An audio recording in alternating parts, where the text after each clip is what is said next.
What's up, guys? So today we are back again with more maintenance on the S4. We're going to be doing another oil change today. We just did one, but I didn't like the products in it, so we're going to be doing one with some AMS oil, some ECS parts, be upgrading like the oil filter cap, putting in a dipstick because the S4 surprisingly does not come with a dipstick. It comes with an electronic oil level in the car. It is pretty accurate, but just for like, you can put a dipstick in it, so I'm going to put a dipstick in it, just something you want to be able to have something. I don't know, call me weird, but and a new drain plug also, because ECS makes a drain plug that is not a Allen head, it's a hex head, and you know, crush washers. Went ahead and went with AMS oil. That's what I like to use in all my cars. I mean, I haven't seen many people run it in an Audi, but I don't know. I prefer the AMS oil, so that's what I use. Did get some like little stuff like pinch weld protectors, some of those. Did get some coolant because we are gonna do a full coolant flush and like tank replacement and all the lines, but and thermostat replacement. And I went ahead and got this because it was 20 bucks. But tell me if I mean, this is just something I don't know, but I've never bought hella products. But this whole jug is in Spanish, I believe. Like the entire jug. It's interesting. I'd never seen that before. So, I don't know. Maybe if somebody has some more knowledge in the comments, drop me some knowledge. But, you know, went with ECS's belt. Add a little bit of red to the engine bay. Not really concerned about that. Just wanted to get a new belt. But, so yeah. And then finally, we did get a new lip. And as you can see, there's already a carbon lip on the car. But this is Elizabeth's first low car. And not that the car is that low, it's just on HR lowering springs, but it is her lowest car that she's had. So instead of destroy a carbon lip, we're gonna go ahead and put this plastic front lip on there from ECS, and it'll be like her learning lip. She can go wherever she needs to go and see what the car, where it can and can't go with a lip on it, and not have to sacrifice that one because the previous owner just put this one on and it's not in bad shape. I did, like you saw in yesterday's video, hit 3 2x4s on the highway and it surprisingly held up amazing. Couple spots I showed in yesterday's video where it hit, but I'm amazed. I don't know how the lip wasn't under the car. But yeah, so there she is now coming back and we're gonna get started on this thing. She's gonna learn how to do the oil change, everything about it. So yeah, it'll be a good learning experience, but we'll get it started. All right, so we got the car up in the air and we're gonna go ahead and get the belly pan off and we're gonna get the oil drained out and I'll take you through the whole process. And Elizabeth went to go get a snack, so she'll be right back, but got it all jacked up. You can see the, maybe not, yeah, H&R springs in there. They ride okay. I'm not gonna say they ride great or anything, but they do okay. Thinking about doing some KWs soon. Believe we are bushings up there. I've taken a little bit of wear. Back with snacks. All right, we'll catch up with y'all in a minute after we snack.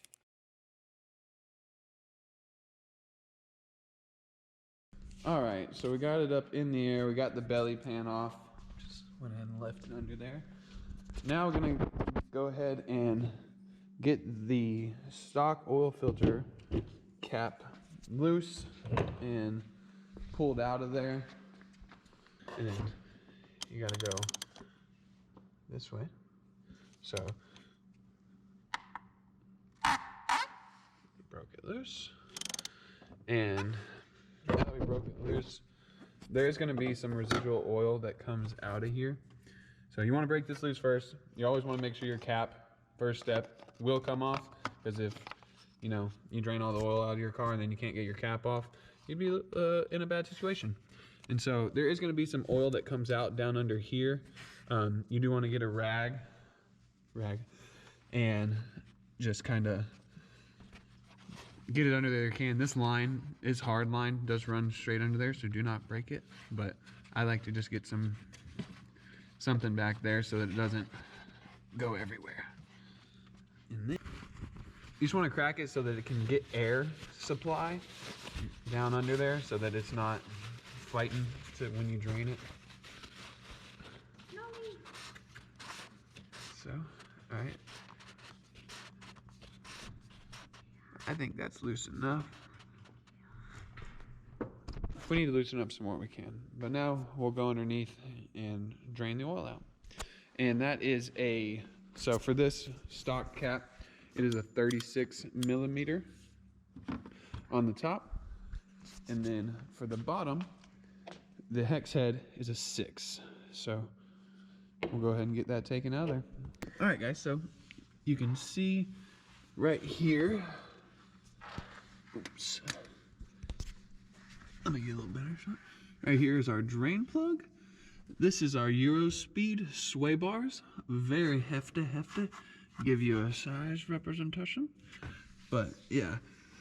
So we got this little cleaned up last time. I didn't video this, but getting everything more and more cleaned up under here. So, but as far as this Audi goes, very impressed with like the size of the freaking axles underneath this thing. Bigger than most of the Duramaxes that I've owned. So there you go, Chevy. But all right, we'll get this oil drained out of here.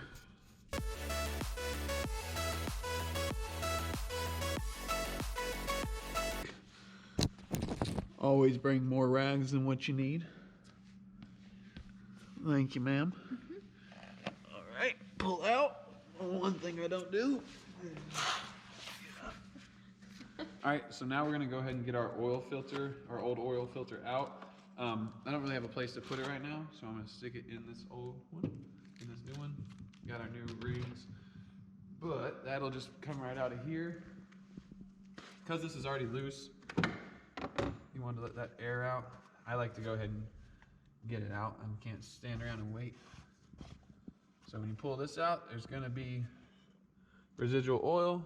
You wanna make sure you can catch that. That's why I put that rag there. Saves you a little cleanup time. So we'll come right over here. All right, guys, so you got your old cap, and what you want to do is just this will just come right out. You just give it a good yank straight out, and you can see these little edges on it where it's going to clip right back down into there. I cleaned mine off a little bit and tried to get it as clean as we could. Then you just stick it down in there. Go to push. And there you go. Keep having your cap cleaned off. And that. Just go right down over the top. Sit right back down in there. So there you go. There's your new cap. Let's go get that installed. Right here. Pull this out of here.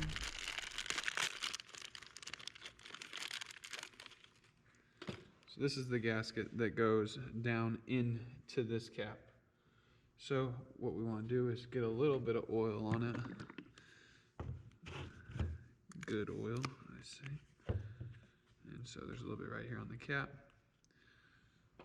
Lube your finger up and just kind of grease that up a little bit. You can put some on my face too. Yeah. You don't have to step away with a GoPro. I don't. It is so close up.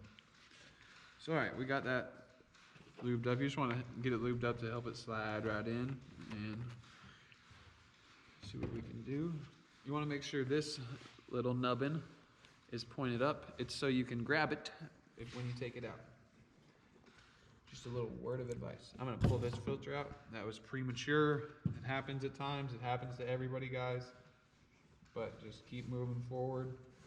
And then you just want to get that set. There's a groove in there that it sets right in. I should have done a better picture. Done a better job of that. But, all right, pulled it out. Because it's lubed, you can pull it in and out easy. So there's the groove that it sits in. Right down in there. So just push it down in so that it's seated. And there you go. Make sure there's no contamination in your cap. Super cool. This is great quality from ECS, honestly. I'm pretty happy with this. And then put your filter back on. Make sure it's set. I had one that wouldn't set and it caused a leak, so be very cautious of that. And then you have your one more ring that goes around your housing. So you have to get this O-ring off right here. I went through about 3 O-rings on my last oil filter, on the last oil change to get this one. This was actually the tightest fitting one. So we'll see about this one. We'll take this one off and check. A lot of people say you got to use a pick. That's because they're lesser humans. Figure out how to do it without it. And so, yeah, I'd say the new one's even tighter. So we're going to go ahead and use the new one. Tighter's better, everybody. Go ahead and slip this right on.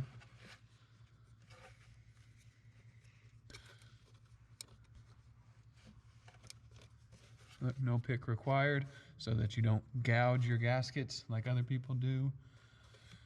So there you go. Make sure all your threads are clean. And then you're gonna go ahead and grab your filter. Make sure you don't have anything on your filter. Oh yeah. Right on there. This is for everybody that doesn't know how to thread. Give it a little left. And once it clicks just like that, you go back to the right. Another thing that may feel weird or, I don't know, may sound funny to you, you gotta remember the threads on this are plastic and this is metal. And so you just wanna make sure this isn't right there. That you may have like a little bit of like sound, like a gritty sound, but I say that's just because it's 2 different materials. So I get it like as tight as I can with my hand. The torque specs is 22 foot-pounds. That's what this is exactly set to, 22 foot-pounds. And so we'll torque that up here in just a second. We're gonna go underneath and get the new drain plug in. All right, we're gonna go back under. I'm gonna go ahead and install our new drain plug. This one came with a crush washer. We did order 10 of the copper crush washers, but we'll go ahead and use this one since it came with it. Ladies and gentlemen, there are flat and round sides to washers. As you can see, stop right there, don't keep backing up. Rounded edges, flat edges. You want the rounded side towards this and the flat side against your drain. Make sure of that. So, be sure. This one's got a little magnet on it, so we should catch up. We should catch if there's anything coming out. But going under. I'm just gonna. Everything's good and drained. Take our. Oh, that is vermonetted. Check that out. Looky there. That should catch even the cheatingest of women. So I mean, just put this right in. And now you can just clout, chase whatever on everybody. Tell everybody you're ECS'd out. Got all the coolest parts. Go to the meets. All right, but no, seriously, that looks much better. I like that way more. Not a big fan of the hex head. And look at that right there! Because it's magnetic, it's holding that on there. Oh, just like that, there's my hopes and dreams gone again. Okay, so next we're just gonna go ahead and put in our oil. It's supposed to take 7 quarts. I mean, I've seen differing, but I believe it's just 7 right on the dot.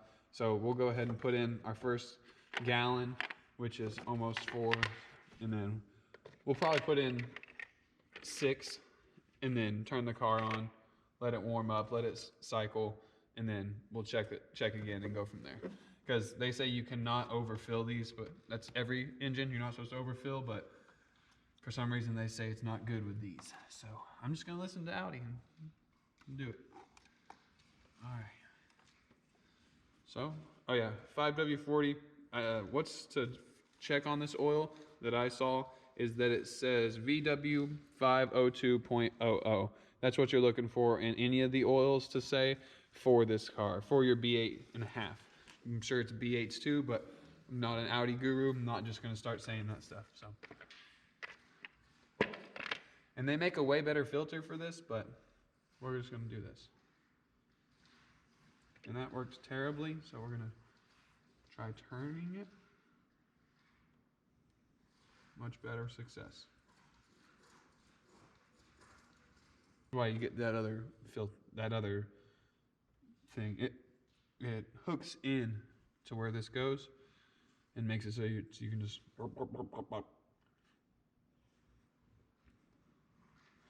But next, guys, what we'll be doing is, like I said, I don't know if we'll do the belt today, but we will be doing a new coolant tank, a full coolant flush, all new coolant belt. We are going to be doing the R8 coil packs with some new spark plugs.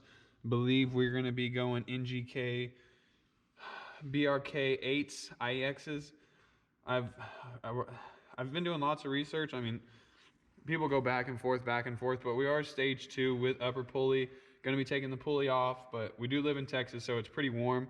We don't really got to worry about those cold temps, so I think iridiums at an 8 temp will be fine. We'll go with them, and if the car has any issues, we'll go from there. But I've honestly seen that people have issues with every single plug, and so I just think people have issues with their car not taking care of them, and so that's just me. But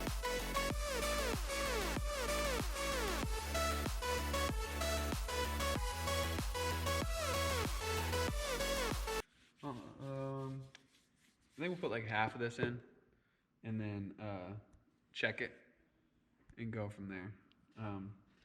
We should be fine to start it up.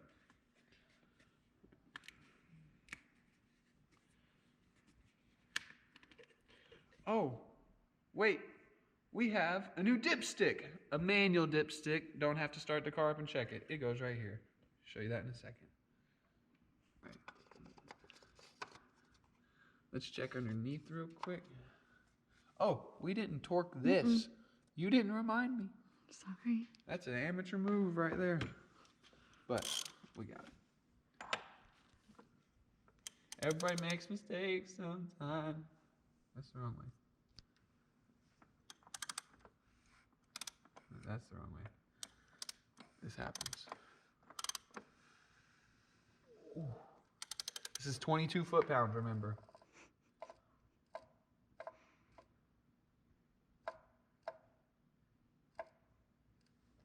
And also remember, it's metal threads against plastic threads. Metal threads will win. So, buy a torque wrench. If anybody wants to send us a torque wrench, just let me know. It just comes right out, guys. What the f, man? So this is just where the little thing that's in the dipstick hole. Right, show me. And so this is the new dipstick, ECS, nice billet, whatever they call it, billet. But yeah, interesting that it didn't come with one, but it's got this. This is a good solid dipstick. I mean, short throw and everything, so it should be full ready to go. Right there. And so let's see if it works. And it's secure. Hey, oil. Yay. And so we're pretty close. A little bit more. I think we'll check the level also, though, in the car. But I'm very happy with that. Okay, guys, so we had done all the oil change and done, you know, the billet cap, done the ECS oil drain plug, stuff like that. Got the AMS oil in. Was going to put on a new splitter or a different splitter, but that's going to be canceled. I just tried to take this one off, got all the bolts out, and it seems that the adhesive that they used is very sticky, and it's trying to maybe not peel paint in some places, but it's making it so that I was going to have to use more heat and more of a razor blade than what I wanted to. And I go, it's not really worth sacrificing damaging the front bumper's paint for putting on a less of a lip So, I mean, it's only half the price. So at the point of all that, I think I'm just gonna send that lip back and we'll just run the carbon fiber lip. We're gonna get a protector for the bottom. We were gonna do that anyways, like a lip protector. So if you do scrape, it keeps the bottom protected. So I think we're just gonna do that and, you know, maybe put back some money for a carbon lip. If she does break this one, she breaks it. I mean, it's no big deal. We've all been there. So yeah, I think that's going to conclude. I'm just going to go ahead and get this on the ground, check the oil level, because I know I didn't top it off yet. So I'm going to get that checked, make sure there's no leaks, and I think we'll be good for tonight.